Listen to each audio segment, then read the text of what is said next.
we collectively welcome you here on a rather momentous occasion at a very, very pivotal moment in our history.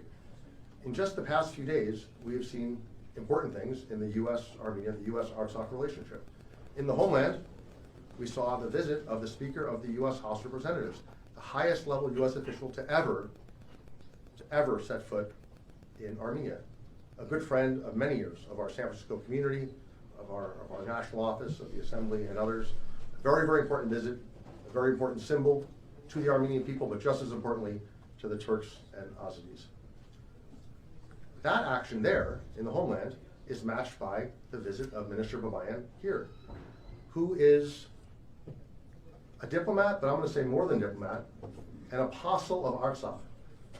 In the first century, Jesus sent Thaddeus, I believe, to preach, and Bartholomew to preach in Armenia. And in turn, the Armenians have sent Minister Babayan as their apostle onto the world to spread the word about Artsakh and freedom and liberty. Because Artsakh is ultimately a story of redemption. It's a story of rebirth. It's a story, it's an American story. It's a story of the victory of a free people over foreign rule. There's no more American story than that. So these two visits bookend a very, very important moment, and they demonstrate that the Armenian American community has the back of Artsakh, has the back of Armenia. The people of Armenia are not alone. Well, I don't know even what to say after such words, because I'm already in red, you see. But anyway, first of all, it's a great pleasure and great honor to meet all of you, to see you here in the Capitol Hill, in the heart of United States and democracy. We are very proud of our brothers and sisters who live in United States. It is indeed an army, not only an army which is fighting, struggling for the interest of the nation, but also an army which constructs, which is building and have its input into the prosperity of United States. I would like to thank our Armenian community, organizations, the Haidat Assembly, all other organizations which are very keen to do everything possible for Artsakh. We are indeed very proud. Of course, we feel also some kind of sorrow that this community is a product of genocide. And you are the descendants, together with our Greek brothers, with our Syrian brothers, Kurdish, and many other people who suffered a lot and continue to suffer. We value very much the input of our American friends and brothers, the Caucus and their members, into the common struggle, because we think that it's not only struggle for the interest of the Armenian people and Artsakh, it is the struggle for democracy, for human rights. And it's very important to understand that there are no minor cases, that if you neglect even a small, tiny case in terms of territory and population, it doesn't mean that it cannot hurt the entire organism. Any virus starts from a small cell, but eventually it can destroy the entire organism, societies. Of course, all of you want to know what kind of situation we have in Artsakh. Situation is difficult, and we face existential threats. Every minute, the enemy can launch a large-scale attack, a genocide. Every minute. We have 8-hour difference in time, but we are always on alert. We are looking all the news, what happened, because our families are there. Your families, your brothers and sisters are there. Our graves are there. its history. You know, this is indeed a struggle, kind of eternal struggle, because Artsakh and Armenia in general was the first case of self-determination in world history. At the beginning it was God determination, because paradise was created in our land. Noah's saved humanity coming to Ararat. It was determination, divine determination. Now we have to carry out self-determination, which is also God-given right. And Artsakh was also one of the first democracies in the world.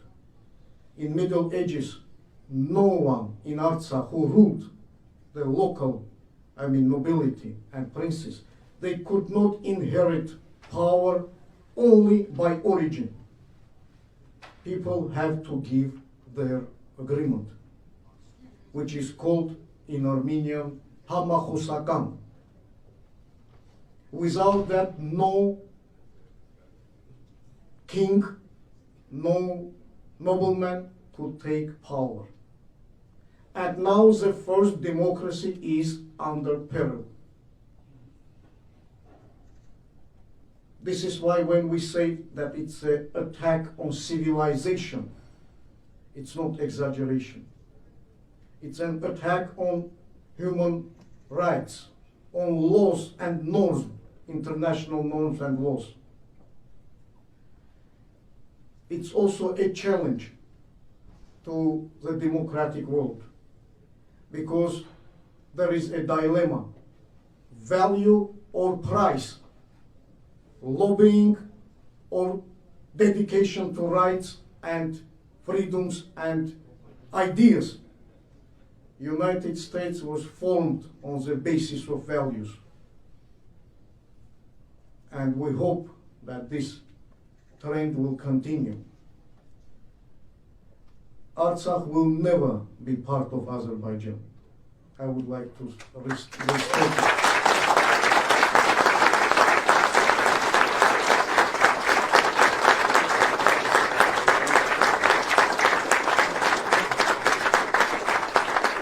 We are going to continue our struggle, because we are struggling not only for the future, we are struggling for our past. We are struggling for our present and future. We are struggling for humanity. If the civilized world closes eyes on what happens, then one day when it opens its eyes, it will be already too late. Because in the present world, with present technologies, terrorism and radicalism are spreading very fast. So we are standing, and we will stand till the end. But there are chances to save Artsakh. What we need to do, to be united, first of all. We have to live respecting each other. Unfortunately, our society has been divided. But it doesn't matter. We have to be united around the idea of Artsakh. I call all of you to make Artsakh the central idea for Armenian world. For some period of time, Artsakh-centric policy should be the prevailing one. This will help us overcome the difficulties, because without Artsakh, there will be no Armenia. It's very clear. Without Armenia, there will be no diaspora. This is why we live in a historical period, in biblical period. And each of you are apostles.